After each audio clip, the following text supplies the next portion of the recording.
அஸ்ஸலாமு அலைக்கும். Hi friends, எல்லோரும் எப்படி இருக்கீங்க? நல்லா இருக்கீங்களா? அல்ஹம்துலில்லாஹ் நாங்கள் நல்லாயிருக்கோம். இது சண்டே எடுத்த விளாக் தான் ஃப்ரெண்ட்ஸ். அன்றைக்கி நம்ம வீட்டில் பிரேக்ஃபாஸ்ட்டுக்கு என்னென்னு பார்த்தீங்கன்னா, கேப்ப மாவு புட்டு தான் ரெடி பண்ணியிருந்தேன். அதுக்கு தேங்காய் திருவி போட்டு சீனியெல்லாம் போட்டு வச்சாச்சு. நம்ம பாத்திரம் வர கிடக்கு. காலையில் பிரேக்ஃபாஸ்ட்டை முடிச்சுக்கலாம், அதுக்கப்புறம் இருக்க பாத்திரத்தை கழுவிக்கலாம் அப்படின்னுட்டு ஒரு பக்கம் பிரேக்ஃபாஸ்ட் சாப்பிட்டு முடிச்சாச்சு.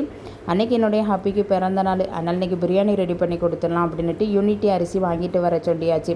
இஞ்சி வெள்ளப்பூடு பேஸ்ட்டு வர காலியாகிட்டு அதை வர உரிக்கணும். நாளே எடுத்து வச்சது தான், கையில் லைட்டாக கத்திப்பட்டதால் இந்த வேலை வந்து பெண்டிங் ஆகிட்டு. இஞ்சி வெள்ளப்பூடு அரைக்க வேலை. அதுக்கப்புறம் என்னுடைய ஹாப்பிகிட்ட தான் அந்த ஹெல்ப்பு கேட்டிருந்தேன், அவங்க ரெடி பண்ணி தரேன்னு சொல்லியிருக்காங்க.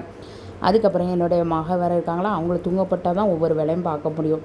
அதனால் அவங்கள தூங்கப்பட்டுடலாம் அப்படின்ட்டு முதல்ல சாப்பாடு கொடுத்து அவங்கள தொட்டில் போட்டு ஆட்டிட்டு அதுக்கப்புறம் மற்ற வேலையை பார்க்க ஸ்டார்ட் பண்ணியாச்சு. அதுக்கப்புறம் கிச்சனுக்கு வந்தாச்சு. பிள்ளை ஆடக்கூடிய பொருள் எதில் இருக்குது பார்த்தீங்களா, என்னுடைய மக வந்து அவ்வளோத்தையும் கொண்டு அவங்க விளாட்டு சாமானை கொண்டு கவுண்டர் டாப்பில் வச்சாச்சு. அதை தூக்கி தூர வச்சுட்டு அதுக்கப்புறம் என்ன சிக்கனை வந்து மஞ்சள் பொடி போட்டு கழுவணும். அதுக்கப்புறம் பிரியாணி மசாலா பொடி வாங்கிட்டு வர சொன்னேன், அவங்களும் வாங்கிட்டு வந்தாங்க. இப்போ தான் ஃபஸ்ட் டைம் நான் பிரியாணி மசாலா பொடி போடுவேன். எப்போவுமே வீட்டில் உள்ள ஸ்பைசஸ் தான் போடுவேன். சரி, அதையும் வாங்கிட்டு வர சொல்லிட்டு மஞ்சத்தூள் போட்டு வச்சாச்சு. அதுக்கப்புறம் என்ன, பிள்ளை ஆட்டிட்டு வந்து உசுமிக்கிட்டு இருந்தாங்க. சரி, மறுபடியும் போய் ஆட்ட ஆரம்பித்தாச்சு. அவங்களையும் தூங்க போட்டுட்டு அதுக்கப்புறம் சிக்கன் 65க்கு தனியாகவும் பிரியாணிக்கு தனியாகவும் எடுத்து மஞ்சள் பொடி போட்டு வச்சாச்சு.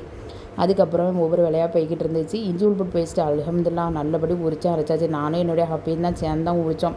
உரிச்சு இஞ்சி உள்புட அரைச்சும் வச்சாச்சு. அதுக்கப்புறம் சிக்கனையும் கழுவிட்டு முதல்ல பல்லாரி நடுக்கி தேக்ஸாவை அடுப்பில் வச்சுட்டு தான் ஒவ்வொரு வேலையாக பார்க்கவும் ஸ்டார்ட் பண்ணேன். எப்போவுமே நான் அப்படி தான் செய்வேன் ஃப்ரெண்ட்ஸ். முதல்ல வந்து எண்ணெய் நெய்யை ஊற்றிட்டு அதுக்கப்புறம் தான் பல்லாரி கட் பண்ண ஆரம்பித்தேன். ஏன்னா வந்து கிச்சனில் ஒவ்வொரு வேலையாக உட்காந்து வதக்கிட்டு இருக்கிறதே போர் அடிக்கும். அதனால் நான் வந்து அப்பப்போ தான் நான் நறுக்கி போடுவேன். அதுக்கப்புறம் பார்த்திங்கன்னா வாசலில் வர ஐஸ் வந்துச்சு. ஏற்கனவே சரியான வெயில். பசங்க வேறு வீட்டில் இருக்காங்களா, அவங்க ஐஸ் கேட்டிருந்தாங்க. என்னுடைய மகனுக்கு வேறு 10th பாடம் வேறு போய்கிட்டு இருக்காங்க, ரொம்ப பிஸி. இந்த ஞாயிற்றுக்கிழமை லீவ் விட்டதால் பிள்ளை ஐஸ்கிரீம் வாங்கி கேட்டாங்க. அப்புறம் பிரியாணி உங்களுக்கு பிடிச்ச மாதிரி ரெடி பண்ணி கொடுக்கணுமா அப்படின்ட்டு அங்கே போவேன்னா அப்படி ஒவ்வொரு வேலையாக பரத்தத்தோடு பார்த்துக்கிட்டு இருந்தேன். அப்புறம் பிள்ளை வேறு எந்திக்கக்குள்ளே எல்லா வேலையும் பார்க்கணும்ல அப்படின்ட்டு ஒரு பக்கம் ஐஸ்கிரீம் சாப்பிடக்கூடிய நேரத்தில் அந்த ஐஸ்கிரீம் சவுண்டு கேட்டோன்னே மகளும் முழிச்சிட்டாங்க. அதனால் பிள்ளைக்கும் ஐஸ்கிரீம் வாங்கி கொடுத்து அவங்கள தூக்கி ஒரு இடத்துல வச்சுட்டேன். ஏன்னா அவங்க அது பாட்டு சாப்பிட்டுட்டு இருப்பாங்களா அப்படின்ட்டு. என்ன வேலை முடிஞ்சிருக்குன்னு பார்த்தீங்கன்னா, சிக்கன் 65 சூப்பராக பொரிச்சு எடுத்தாச்சு. வீட்டில் உள்ள ஸ்பைசஸ் தான் போட்டேன் சிக்கன் 65க்கு. ரொம்பவே நல்லா இருந்துச்சு ஃப்ரெண்ட்ஸ். அதுக்கப்புறம் தால்சா ரெடி பண்ணியாச்சு. பிரியாணி வந்து சூப்பராகவே ரெடி ஆகிட்டு நல்லா உதிரியாக இருந்துச்சு. முதல்ல என்னோடய ஹப்பிக்கு வச்சு கொடுத்தாச்சு. ஏன்னா அன்றைக்கி அவங்களோட பர்த்டே, அதனால் அவங்களுக்கு ஃபஸ்ட்டு வச்சு கொடுத்தாச்சு. அவங்க சாப்பிட்டுட்டு பிரியாணி ரொம்பவே நல்லாயிருக்குன்னு சொன்ன பிறகு தான் எனக்கு ரொம்ப திருப்தியாக இருந்துச்சு. ஏன்னா அவங்களுக்கு பிடிச்ச மாதிரி ரெடி பண்ணி கொடுக்கணும்ல அப்படின்ட்டு. எப்போவுமே பிரியாணி சூப்பராகவே ரெடி பண்ணிடுவேன். இந்த தடவை அவங்களுக்கு பார்த்து செஞ்சேன், ஏன்னா அவங்களுக்கு பிடிக்கணுமா அப்படின்ட்டு. ஏன்னா இன்றைக்கி அவங்களுக்கு பிறந்தநாள். அது மட்டும் இல்லாமல் பிள்ளைங்க என்னுடைய மகன் வேறு இருக்கா. ஏன்னா அவங்க ஸ்கூலில் போகிறதெல்லாம் மத்தியானம் டிஃபன் பாக்ஸ் கொண்டு போயிடுவாங்க. இப்போ நம்மளோட சேர்ந்து சாப்பிடுவாங்க. சின்ன மகன் நம்ம கூட தான் இருக்காங்க, பெரிய மகன் நம்ம கூட இல்லையே அப்படின்ட்டு ஒரு ஃபீலிங்காக தான் இருந்துச்சு. அதனால் பிள்ளைங்களோட சேர்ந்து அல்ஹம்துலில்லாஹ் சாப்பிட்டு அதோட என்னுடைய மகளுக்கும் சாப்பாடு கொடுத்தாச்சு.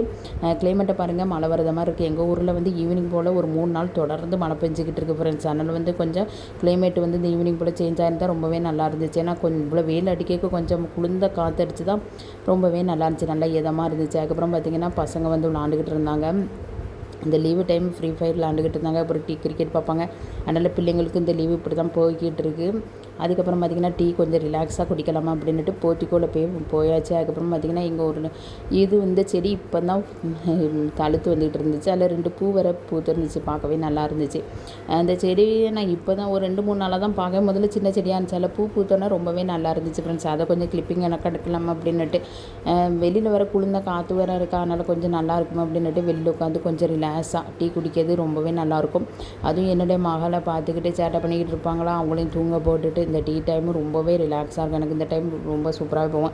அதனால் கொஞ்சம் வெளியில் வந்து அந்த இயற்கையை ரசிச்சுக்கிட்டே நல்லா இஞ்சி டீ சூப்பராகவே இஞ்சி உரப்போடு டீ போட்டுருந்துச்சு, அதையும் குடித்தாச்சு. அதுக்கப்புறம் பார்த்திங்கன்னா இந்த சாரீ வந்து என்னுடைய ஹப்பியை எடுத்திருந்தாங்க. ஒரு 3 வருஷத்துக்கு முன்னாடி எடுத்திருந்தாங்க. ரொம்பவே நல்லாயிருக்கும்.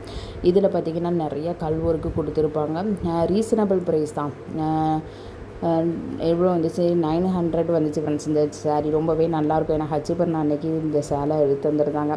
இதை 1 டைம் தான் உடுத்தினேன், அதுக்கப்புறம் உடுத்தவே இல்லை. எனக்கு பிடிச்ச கலர் லாவெண்டர் கலரு, அதுக்கப்புறம் க்ரே கலர் சேர்ந்தாப்பில் டபுள் கலரு சூப்பராகவே இருக்கும்.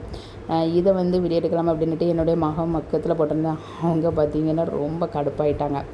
அதுக்கப்புறம் இதுக்கு ப்ளவுஸ் பார்த்திங்கன்னா ரொம்பவே சூப்பராக இருக்கும். அந்த மிரல் ஒர்க்கு வந்து ப்ளவுஸ் பின்னாடி ஃபுல்லாகவே சூப்பராகவே இருக்கும். நல்லா ஆரி ஒர்க் மாதிரி இருக்கும், நல்லாவே இருக்கும்.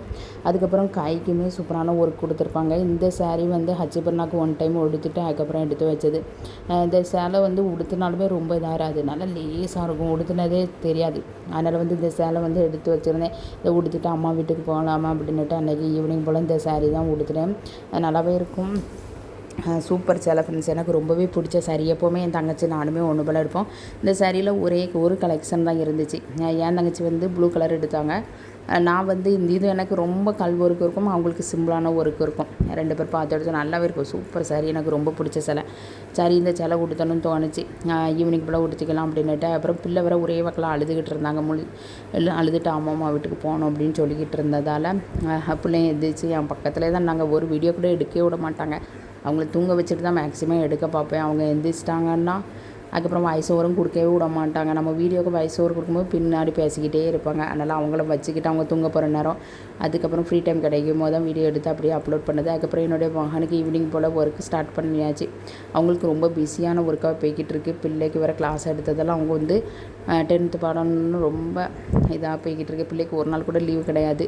அதனால் வந்து பிள்ளை படிக்கவும் ஸ்டார்ட் பண்ணிட்டான். அதனால் வீட்டில் உள்ள எல்லா வேலையும் பார்த்துட்டு அப்படியே அம்மா வீட்டுக்கு கிளம்பாச்சு ஃப்ரெண்ட்ஸ். இந்த விழாக்கு உங்களுக்கு பிடிச்சிருந்துச்சுன்னா லைக் பண்ணுங்கள் ஃப்ரெண்ட்ஸ்.